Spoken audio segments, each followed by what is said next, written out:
We get along very well with NATO, I think, but I've always said, will they be there if we ever needed them? And that's really the ultimate test, and I'm not sure of that. I know that we would have been there, or we would be there, but will they be there? And let's hope that that never happens. We've never needed them.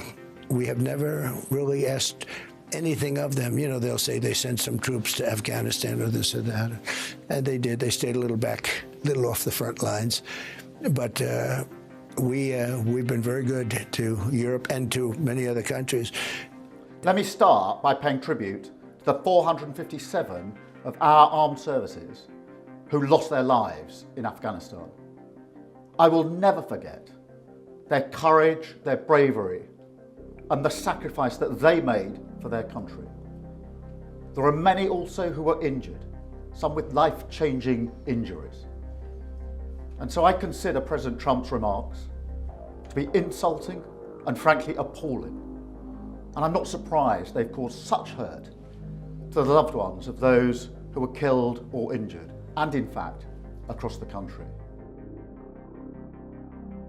He is completely wrong to criticise a contribution that Britain and some of the other NATO allies made in Afghanistan. And we need to also remember it's not just those killed in action and the massive impact on the families they left behind, but the thousands of NATO troops who were injured.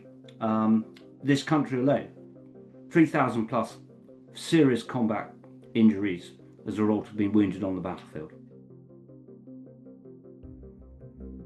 So tracking some comments made that NATO troops stayed a little off the front lines in Afghanistan and that the US has never necessarily needed us. Well, it's a real shame to hear that.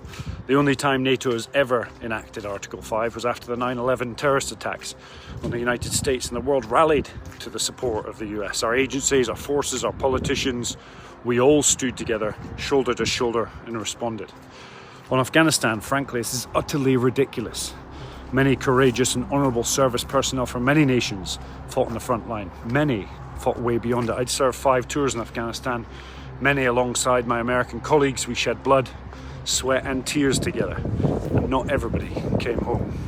These are bonds, I think, forged in fire, protecting US or shared interests, but actually protecting democracy overall. And I'd suggest whoever believes these comments, come have a whiskey with me, my colleagues, their families, and importantly the families of those that have made the ultimate sacrifice for both of our nations.